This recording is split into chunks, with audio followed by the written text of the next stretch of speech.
동남아 축구계가 완전히 난리 났습니다. 김판곤 감독이 말레이시아 축구 대표팀을 이끌고 인도네시아에게 승리를 따냈기 때문인데요. 그가 감독에 부임하기 전까지만 해도 신태용 감독의 인도네시아는 감히 덤비지도 못할 나라라고 생각하던 원수국과 라이벌 맞대결에서 이제는 클래스가 다르다는 것을 입증하며 골 잔치를 벌인 것입니다. 그런데 그 스코어가 놀랍습니다. 클린스트인 것도 모자라 무려 2골을 넣어버렸거든요. 현지 매체들도 난리가 납니다. 뉴스를 통해 국민들이 얼마나 열광하고 있는지 실시간으로 반응들이 공개되어 화제가 되기도 했는데요. 언론에서는 김판곤이 한국식 방법으로 선수들을 지도하게 두자 한국인 관광객이 식당에 오면 무료로 음식을 제공하자는 등 아주 오바가 엄청납니다. 오늘은 바로 선수 시절 제대로 된 활약도 하지 못했던 서름을 딛고 자신만의 길을 걸어 결국 실력으로 알짜배기 결과를 내고 있는 김판곤 감독과 대비되는 유명세에 비해 별다른 성과를 내지 못하고 있는 인도네시아 신태용 감독의 이야기를 대비해서 전해드리려고 합니다. 잠시 저희 광화문 브리핑 구독 설정도 부탁드리고요. 먼저 말레이시아와 인도네시아는 동남아의 두 이슬람 국가로 민족적 동질감도 갖고 있고 문화도 언어도 비슷하지만 역사적 정치적으로는 사이가 좋지 않거든요. 말레이시아를 흡수 통합하려던 인도네시아 정부는 말레이시아를 영국의 괴뢰국으로 지정하며 사이가 급속도로 안 좋아졌죠. 그러니 이런 국민 감정이 스포츠로 넘어와 난리가 날 수준인 것은 당연한데요. 현재도 스포츠 시합에서 두 나라 간 경기가 벌어지면 양국 응원단들 사이에서 패싸움도 벌어질 정도니 말 다 했죠. 더군다나 말레이시아의 1인당 국민소득이 인도네시아의 3배에 달하기 때문에 1인당 경제력은 비교도 안 되는 수준인데요. 자연히 많은 인도네시아 사람들이 가정부와 일용직 등으로 일하는 경우가 많아서 말레이시아인들은 인도네시아인들을 거지나 가난뱅이, 인도네시아인들은 말레이시아인들을 졸부라고 서로 까대는 경향이 짙죠. 하지만 축구에서는 이런 라이벌 관계가 성립되지 못했습니다. 신태용 감독이 한국식 축구를 이식한 이후 동남아 지역의 강호로 떠오른 인도네시아가 절대 우위에 있었거든요. 하지만 이제 말레이 선수들은 김판곤 감독의 지도 아래 약 2년 만에 동남아 정상 자리를 넘볼 수 있게 됐습니다. 바로 직전 승리를 기점으로 말이죠. 이번 승리가 더욱 놀라운 것은 말레이시아 대표팀의 스쿼드 상황이 그리 좋은 것은 아니었기 때문이었습니다. 특히 주전 공격수 샤피크 아흐마드와 수비송 매트 데이비스가 옐로카드 2장을 받아 이번 경기에서 결장해야만 해서 날렵한 창이 무뎌진 상태였는데요. 이런 상황에서 모하메드 수마레가 중앙 공격수로 사파위 선수와 아키아드 선수가 각각 양쪽 윙어로 나서 이번 경기를 주도하는 역할을 맡았죠. 신태용 감독의 인디팀은 가뿐히 승리하며 월드컵 진출은 물론이고 아시안컵에서까지 말레이보다 높은 순위를 기록할 수 있으리라 생각했죠. 하지만 경기 결과는 정반대였습니다. 안 그래도 라이벌 관계로 시끄러운 두 팀 팬들의 사이가 경기 전 예상과는 달리 말레이시아 대표팀이 2대0이라는 스코어로 압도적인 승리를 쟁취하자 경기가 끝난 후 양팀 팬들이 소란을 피웠거든요. 말레이시아 매체 베르나마 통신의 보도에 따르면 인도네시아 국립경기장 밖에서 일부 팬들이 라이벌 서포터들에게 병과 폭죽 등을 던졌다고 하는데요. 피해를 당한 팬들도 경찰의 호의를 받은 뒤에야 겨우 경기장 밖을 나갈 수 있을 정도였다고 하죠. 그만큼 이번 경기의 결과가 말레이시아, 인도네시아 양국가 모두에게 충격이었던 것이구나 싶은데요. 인도네시아 입장에서는 다소 충격적이고 굴욕적인 패배였다고 볼 수 있다고 합니다. 사실 최근 김판곤 감독의 경기를 지켜본 사람들은 어느 정도 예상할 수 있는 결과였다고 합니다. 말레이는 작년 초부터야 대한축구협회에서 사실상 쫓겨나 갈 곳이 마땅치 않던 김판곤 감독을 영입하며 항상 주도하는 축구를 하려는 그의 철학을 적극적으로 받아들이기 시작했습니다. 베트남이나 인도네시아에 비해서 늦은 감이 없지 않았던 것이죠.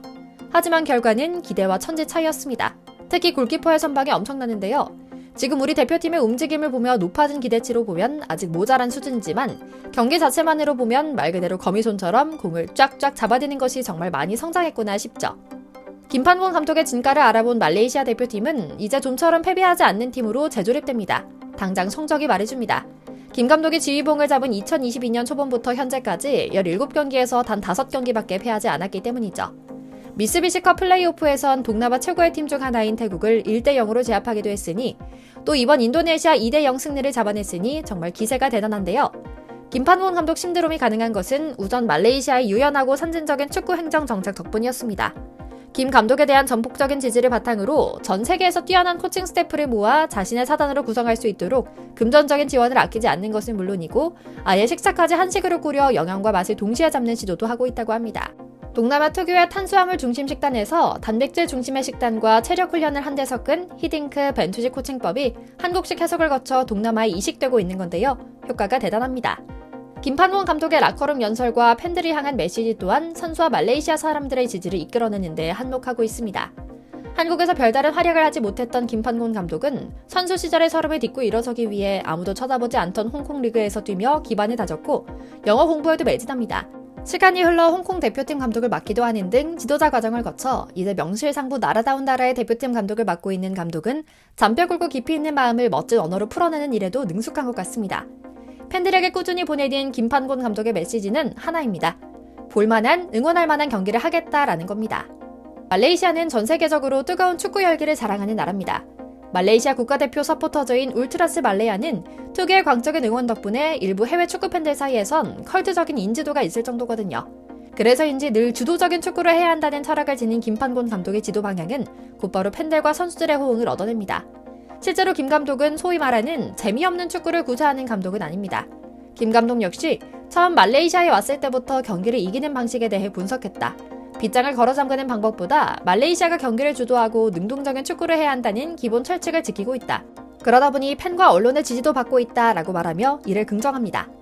다행히 말레이시아 선수 구성 역시 기본이 잘 갖춰진 풀을 자랑합니다. 혼혈 선수들이 많고 토종 말레이시아 선수들도 상당히 민첩합니다.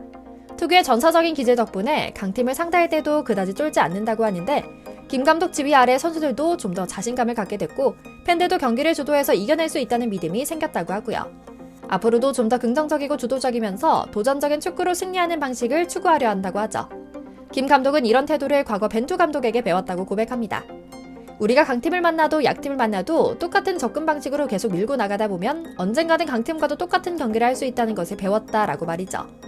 그래서인지 말레이시아 현지에서도 동남아 국가에서 기대하기 어려운 수준의 진취적인 태도로 김판곤 감독을 전적으로 밀어주고 있다고 합니다. 말레이시아 국왕까지 나서 공개 지지하며 앞길을 훤하게 터졌다고 하는데요.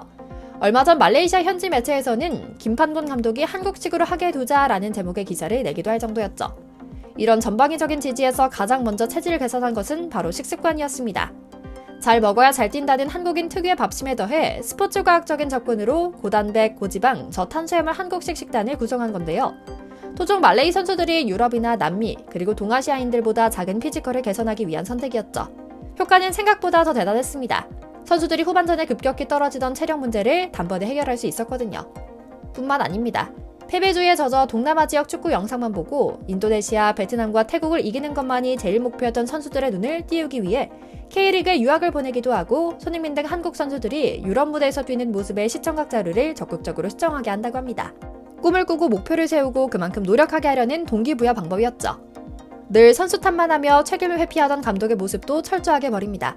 현지에서도 김 감독은 선수를 존중하고 모든 책임은 감독인 자신이 지겠다는 멋진 리더의 모습도 보이는 것으로 주목을 받고 있다고 할 정도죠. 권위주의를 타파하고 파트너로서 같이 꿈을 이뤄가는 동료가 되어가는 김판곤 감독은 이제 더 큰 꿈을 꾸고 있습니다. 바로 월드컵 아시아 최종 예선 진출과 오는 아시안컵에서 16강 토너먼트에 진출하는 일입니다. 그리고 말레이시아는 다음 달 25일 카타르 도하에서 아시안컵으로 맞붙을 예정입니다.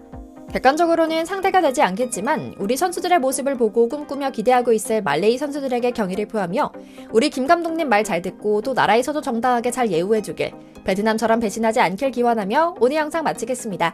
저희 광화문 브리핑 구독, 좋아요도 부탁드리고요. 시청해주셔서 감사합니다.